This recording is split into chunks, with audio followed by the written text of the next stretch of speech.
Hello everyone, स्वागत है आपके अपने यूट्यूब चैनल जेकबो 2.0 में।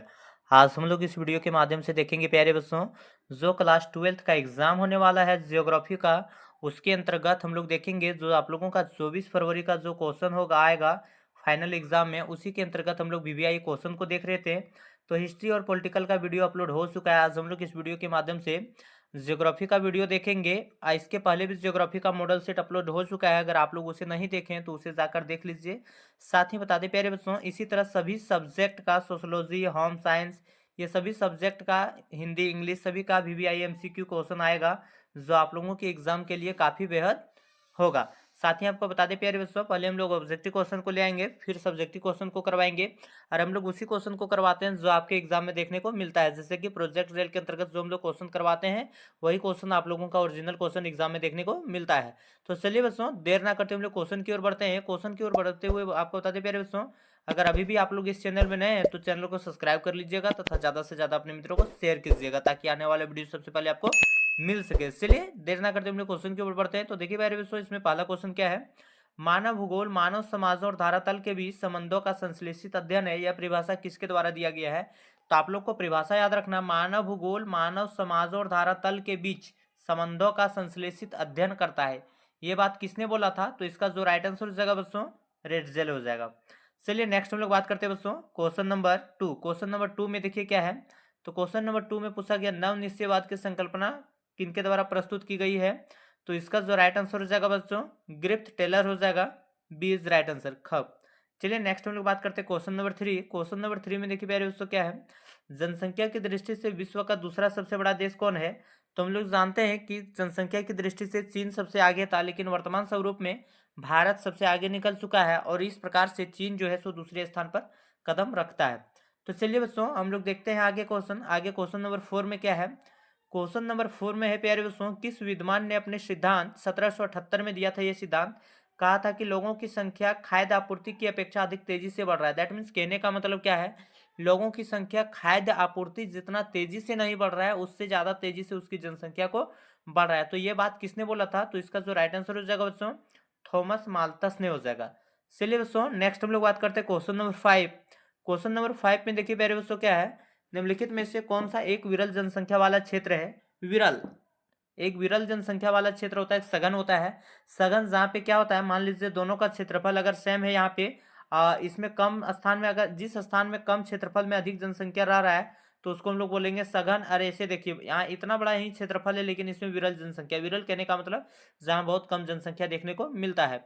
तो इसका देखिए बच्चों क्या है, क्या बोला है, कौन वाला क्षेत्र नहीं है, विरल जनसंख्या वाला क्षेत्र नहीं, विरल जनसंख्या वाला नहीं तो सघन जनसंख्या वाला हो जाएगा। क्यों? तो इसका राइट आंसर हो जाएगा दक्षिण पूर्व एशिया। सो क्या आपको बता दें प्यारे बच्चों, जो चीन और भारत जो है सो एशिया महादेश का ही अंग है, जो दक्षिण पूर्व एशिया में ही आते हैं। तो इसका जो राइट आंसर हो जाएगा बच्चों, ग हो जाएगा। चलिए नेक्स्ट हम लोग बात करते हैं क्वेश्चन नंबर 6। क्वेश्चन नंबर 6 में देखिए प्यारे बच्चों क्या है, इसमें पूछा गया है निम्नलिखित में से कौन सा एक प्रतिकर्ष कारक नहीं है? प्रतिकर्ष नहीं है, प्रतिकर्ष नहीं तो क्या होता है, एक अपकर्ष होता है। प्रतिकर्ष और अपकर्ष होता है। तो देखिए इसमें क्या है, आप लोग देखिए, जलवायु, बेरोजगारी, शिक्षण सुविधा, शैक्षणिक सुविधाएं, चिकित्सा। तो चिकित्सा जो है सो क्या करता है, प्रतिकर्ष नहीं करता है, आकर्षित करता है अपने ओर। अच्छा अगर चिकित्सा रहता है तो वहाँ हम लोग जाते हैं। प्रतिकर्ष कहने का मतलब क्या होता है, जो अपने से, मान लीजिए अगर यहाँ सड़क अच्छा नहीं है तो आप क्या इस रास्ते से जाना चाहेंगे? नहीं। तो आप लोग यहाँ यहाँ ये रास्ता क्या करेगा, आप लोगों को प्रतिकर्ष करेगा, मतलब यहाँ से दूसरे जगह भेजने के लिए बाधित करेगा। तो उसी तरह आकर्षण मतलब क्या होता है, तो आकर्षण हम लोग जानते हैं, मान लीजिए जहाँ सुविधा अच्छा होगा, मान लीजिए बेहतर चिकित्सा की सुविधा है और आसानी से हो जाता है, तो वहाँ पे हो सकता है कि हम लोग वहीं पे जाना पसंद करेंगे। तो इसलिए इसका जो राइट आंसर हो जाएगा बच्चों, चिकित्सा हो जाएगा। तो चलिए बच्चों नेक्स्ट हम लोग बात करते हैं क्वेश्चन नंबर 7। और क्वेश्चन नंबर 7 में देखिए प्यारे दोस्तों क्या है, निम्नलिखित में से किस आयु वर्ग के लोगों को कार्यशील जनसंख्या कहा जाता है? कार्यशील जो जनसंख्या कहा जाता है सो किस आयु वर्ग के लोगों को कहा जाता है?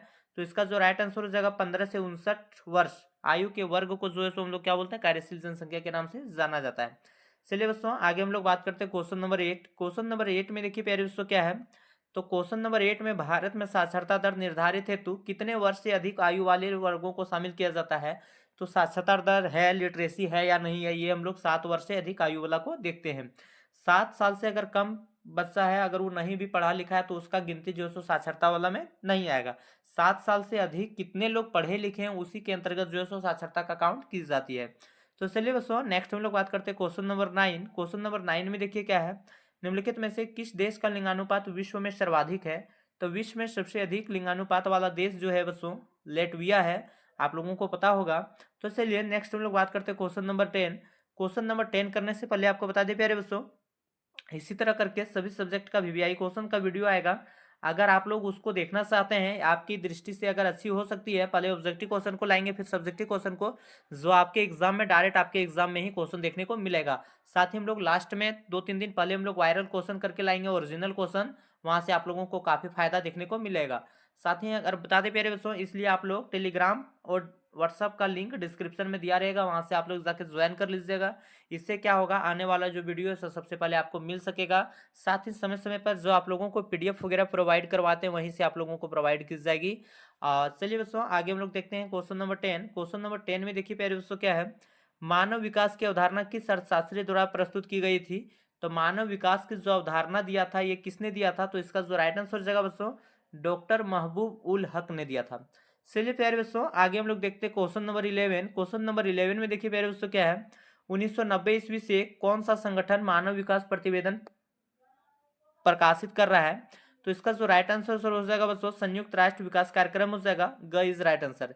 नेक्स्ट हम लोग बात करते हैं क्वेश्चन नंबर 12। और क्वेश्चन नंबर 12 में देखिए प्यारे दोस्तों क्या है, विश्व में किस देश द्वारा सकल राष्ट्रीय प्रसन्नता GNH को देश की प्रगति का आधिकारिक माप माना गया है।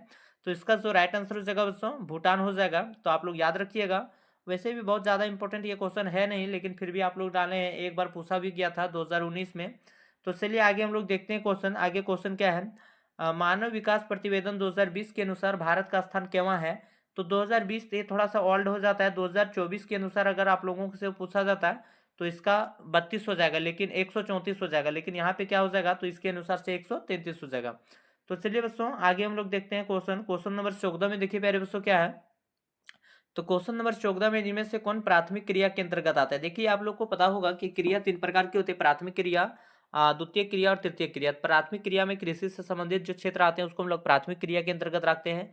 द्वितीय क्रिया जो हो गया उद्योग वगैरह जितने द्वितीय क्रिया के अंतर्गत आते हैं। और सेवा क्षेत्र को हम लोग तृतीय क्षेत्र में रखते हैं, सेवा हो गया, बैंकिंग हो गया। तो इसमें देखिए बच्चों खनन जो है सो एक कृषि से संबंधित कार्य है, तो इसका जो राइट आंसर हो जाएगा खनन हो जाएगा। यही जो है सो क्या है प्राथमिक क्षेत्र से संबंधित है, चूंकि उद्योग जो है सो द्वितीय क्षेत्र का उदाहरण। नेक्स्ट हम लोग बात करते हैं प्यारे बच्चों क्वेश्चन नंबर 15। और क्वेश्चन नंबर 15 में है आदिकालीन निर्वाह कृषि को इंडोनेशिया में किस नाम से जाना जाता है। तो इसको देखिए ऑप्शन क्या दिया है, मिल्पा, जूमिंग, लदांग और रे। तो इसका जो राइट आंसर हो जाएगा बच्चों लदांग हो जाएगा। आदिकालीन आप लोग अच्छे से याद कर लीजिए, बहुत इंपॉर्टेंट क्वेश्चन है। आदिकालीन निर्वाह कृषि को इंडोनेशिया में किस नाम से जाना जाता है, तो लदांग के नाम से जाना जाता है। चलिए बच्चों नेक्स्ट हम लोग बात करते हैं क्वेश्चन नंबर 15। क्वेश्चन नंबर 16 में देखिए क्या है, कौन सी कृषि प्रणाली भारत में यूरोपीय लोगों द्वारा शुरू किया गया था। तो भारत में जो यूरोपीय लोगों द्वारा शुरू किया गया था, यूरोप चूंकि पता होगा बच्चों आप लोगों को, जब यहाँ 1498 में जब वास्को डिगामा भारत आते हैं और साथ ही 1600 ईस्वी में जब अंग्रेज लोग यहाँ पे आते हैं, तो वो सब जो है सो कौन सा देश से ही आते थे, वो सब यूरोपीय कंपनियां ही था जो यूरोप महादेश से ही आए थे। तो इस तरह से इसका जो राइट आंसर हो जाएगा बच्चों, पूछा गया कौन सी कृषि प्रणाली भारत में यूरोपीय लोगों द्वारा शुरू की गई थी। तो इसका जो राइट आंसर हो जाएगा बच्चों रोपण कृषि हो जाएगा, चूंकि इसके अंतर्गत चाय वगैरह की शुरुआत भी आती है। तो चलिए बच्चों नेक्स्ट हम लोग बात करते हैं क्वेश्चन नंबर 17। क्वेश्चन नंबर 17 में देखिए प्यारे बच्चों क्या है, अंगूर की कृषि किस क्षेत्र की विशेषता है। तो अंगूर का कृषि जनरली किस में होता है, तो आप लोग याद रखिएगा भूमध्य सागरीय क्षेत्र में आता है। आप लोग बताइएगा कि अंगूर की खेती या अंगूर की कृषि को क्या कहा जाता है। जैसे मान लीजिए सेरिकल्चर में होता है, क्या होता है, रेशम कीट पालन जो है सो उसको सेरिकल्चर कहा जाता है। तो उस तरह अंगूर की खेती को क्या कहा जाता है या उसके अध्ययन को हम लोग क्या कहते हैं, उसको आपको कमेंट बॉक्स में बताना है। तो चलिए बच्चों आगे हम लोग देखते हैं क्वेश्चन नंबर 18। क्वेश्चन नंबर 18 में है कौन सा देश पुष्प उत्पादन में विशिष्टीकरण है। तो पुष्प का उत्पादन विशिष्टीकरण है, तो इसका जो राइट आंसर हो जाएगा बच्चों नीदरलैंड हो जाएगा, चूंकि पुष्प का बगीचा के नाम से जाना जाता है नीदरलैंड को, जो आप लोगों को पता होगा। नीदरलैंड का पहले नाम हॉलैंड था। तो चलिए बच्चों नेक्स्ट हम लोग बात करते हैं क्वेश्चन नंबर 19। आपको बता दें प्यारे बच्चों आज हम लोग टोटल 35 क्वेश्चन करने वाले हैं और आपके एग्जाम में 25 क्वेश्चन ही आएंगे। आपके एग्जाम में टोटल 25 क्वेश्चन आएंगे ऑब्जेक्टिव क्वेश्चन ज्योग्राफी में, और आज हम लोग इस वीडियो के माध्यम से 35 क्वेश्चन करेंगे। और जो आप लोगों के लिए काफ़ी इंपॉर्टेंट है, नहीं तो हम 25 क्वेश्चन ही करवाते हैं। इसके अलावा बाकी सब्जेक्ट का भी वीडियो आएगा, आप लोग वीडियो के अंत तक बने रहेंगे, आप लोगों को एक और सूचना दी जाएगी। तो देखिए इसमें क्या है, सामूहिक कृषि को सोवियत संघ में किस नाम से जाना जाता है? तो जो सामूहिक कृषि है उसको सोवियत संघ में जनरली हम लोग कोलखोज के नाम से जानते हैं। तो इसका क इज राइट आंसर हो जाएगा बच्चों। चलिए बच्चों हम लोग नेक्स्ट बात करते हैं क्वेश्चन नंबर 20। क्वेश्चन नंबर 20 में देखिए प्यारे दोस्तों क्या है, फूलों की कृषि को क्या कहा जाता है? तो फूलों का जो कृषि है उसको हम लोग क्या कहते हैं? ऑप्शन देखिए क्या दिया, कारखाना कृषि, मिश्रित कृषि या ट्रम फार्मिंग। तो इसका जो राइट आंसर हो जाएगा बच्चों, फूलों की कृषि को हम लोग फ्लोरिकल्चर के नाम से जानते हैं। चलिए नेक्स्ट हम लोग बात करते हैं बच्चों क्वेश्चन नंबर 21। क्वेश्चन नंबर 21 में देखिए क्या है, निम्नलिखित में से कौन सा रोपण फसल नहीं है? तो रोपण फसल में कौन कौन आता है? गन्ना हो गया, रबड़ हो गया, कॉफी हो गया। चूंकि गेहूं जो है सो एक खाद्य फसल है, बल्कि ये रोपण फसल नहीं है। तो इसका जो राइट आंसर हो जाएगा बच्चों गेहूं हो जाएगा। गेहूं क्या है? तो एक खाद्य फसल का उदाहरण है। तो चलिए बच्चों आगे हम लोग देखते हैं क्वेश्चन नंबर 22। क्वेश्चन नंबर 22 में है, निम्नलिखित में से कौन एक कृषि नहीं है? कौन सा कृषि नहीं है? तो देखिए इसमें क्या पूछा है, एकल कृषि नहीं है। डायरी कृषि, रोपण कृषि, मिश्रित कृषि, वाणिज्य कृषि। एकल कृषि नहीं है। तो एकल कृषि नहीं है तो मिश्रित कृषि। मिश्रित कृषि में क्या होता है, एक साथ दो या दो से अधिक फसल को हम लोग एक साथ ही खेती करते हैं। तो इसका जो राइट आंसर हो जाएगा बच्चों ख हो जाएगा। चलिए नेक्स्ट हम लोग बात करते हैं क्वेश्चन नंबर 23 में। देखिए प्यारे दोस्तों क्या है, विनिर्माण का शाब्दिक अर्थ क्या होता है? विनिर्माण का अर्थ होता है मशीन से बनाना। जो चीज हम लोग मशीन से बनाते हैं, मान लीजिए हम लोग बांस को लाए और बांस को फिर हाथ से या मशीन के माध्यम से उसको जब हम लोग उसका कोई दूसरा चीज बना दिए, मान लीजिए टोकरी वगैरह बनाए या फिर हम लोग लो अयस्क ले आए और उससे हम लोग लोहा वगैरह बनाए, तो उसको हम लोग किसके बनाते हैं? मशीन वगैरह से बनाते हैं। तो उसी को हम लोग बोलते हैं विनिर्माण। तो इसका जो राइट आंसर हो जाएगा बच्चों ग हो जाएगा। चलिए प्यारे बच्चों नेक्स्ट हम लोग बात करते हैं क्वेश्चन नंबर 24। क्वेश्चन नंबर 24 में देखिए क्या है, किस प्रकार के उद्योग सामान्यतः प्रदूषण नहीं फैलाते हैं? तो देखिए ऑप्शन क्या दिया है, संवहन उद्योग, विनिर्माण उद्योग, लो इस्पात उद्योग या सूती वस्त्र उद्योग। तो इसका जो हो जाएगा स्वच्छंद उद्योग हो जाएगा, क्योंकि ये जो है सो बिल्कुल प्रदूषण मुक्त होते हैं, प्रदूषण एकदम बिल्कुल ना के बराबर फैलाते हैं। तो चलिए बच्चों आगे हम लोग देखते हैं क्वेश्चन नंबर 25। क्वेश्चन नंबर 25 में देखिए क्या है, कौन सा उद्योग निर्माण की सबसे छोटी इकाई है? उद्योग की निर्माण की सबसे छोटी इकाई जो है उसको हम लोग कुटीर उद्योग के नाम से जानते हैं, जिसमें दिया, सिलाई, माचिस वगैरह जो बनाना है इसी में आ जाता है। तो चलिए बच्चों आगे हम लोग बात करते हैं क्वेश्चन नंबर 26। क्वेश्चन नंबर 26 में देखिए प्यारे दोस्तों क्या है, जर्मनी का रूर क्षेत्र किस लिए प्रसिद्ध है? तो जर्मनी का जो रूर क्षेत्र है वो कोयला के लिए प्रसिद्ध है। चलिए आगे हम लोग जानते हैं क्वेश्चन नंबर 27। क्वेश्चन नंबर 27 में देखिए प्यारे दोस्तों क्या है, निम्नलिखित में से किस अर्थव्यवस्था में उत्पादन का स्वामित्व व्यक्तित्व होता है, व्यक्तिगत होता है? निम्नलिखित में से किस अर्थव्यवस्था में उत्पादन का स्वामित्व व्यक्तिगत होता है, व्यक्तिगत होता है? तो व्यक्तिगत किस में होता है बच्चों? पूंजीवादी में। चूंकि कोई एक व्यक्ति जो है सो क्या करता है, पूंजी लगाने का काम करता है, उसमें पूंजीवादी हो जाएगा। चलिए हम लोग नेक्स्ट बात करते हैं क्वेश्चन नंबर 28। क्वेश्चन नंबर 28 में देखिए प्यारे बच्चों क्या, निम्नलिखित में से कौन सा एक जोड़ा सुमेलित है? कौन जोड़ा सुमेलित है? स्वचालित वाहन लॉस एंजलिस, पथ निर्माण लुसाका, वायुयान निर्माण फ्लोरेंस, लो इस्पात उद्योग पीटर्सबर्ग। तो हम लोग जानते हैं पीटर्सबर्ग को हम लोग लो इस्पात उद्योग कहा जाता है, तो ये आप लोगों को पता होगा। तो इसका जो राइट आंसर हो जाएगा बच्चों घ हो जाएगा, बाकी तीन जो ऑप्शन है सो गलत है।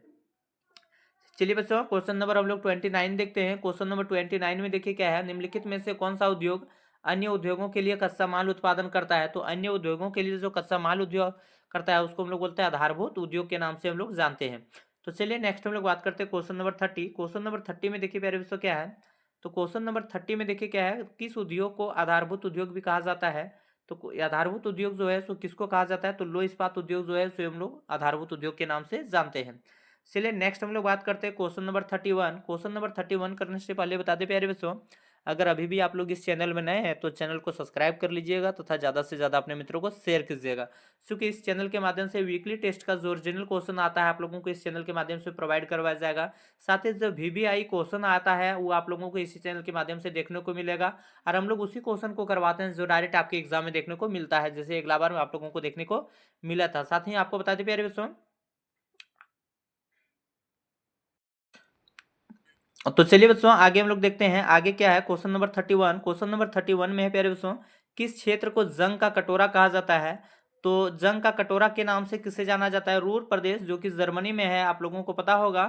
तो यहाँ पे क्या होता है, कोयला काफी मात्रा में होता है, और कोयला अधिक मात्रा में होने के कारण इसको हम लोग रूर क्षेत्र के नाम से जानते हैं।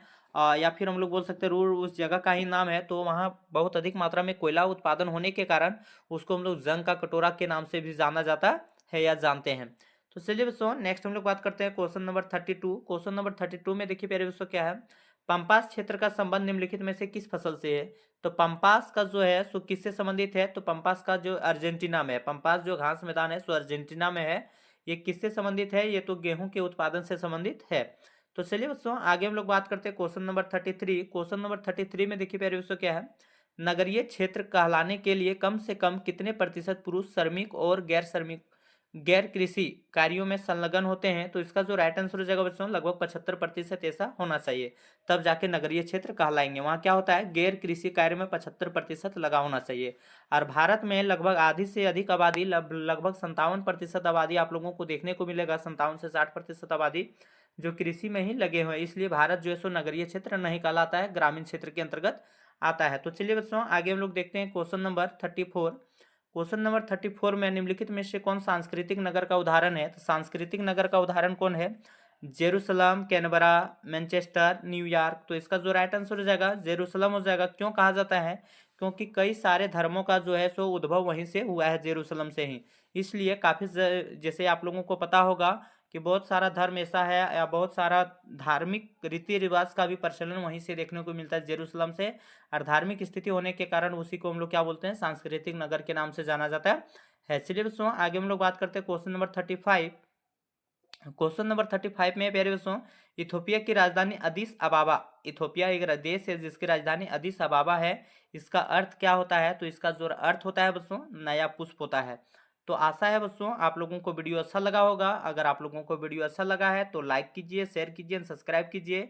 साथ ही आपको बता दें प्यारे बच्चों, इसी चैनल के माध्यम से आप लोगों का VVI वायरल क्वेश्चन आप लोगों को इस चैनल के माध्यम से देखने को मिलेगा, ऑब्जेक्टिव और सब्जेक्टिव।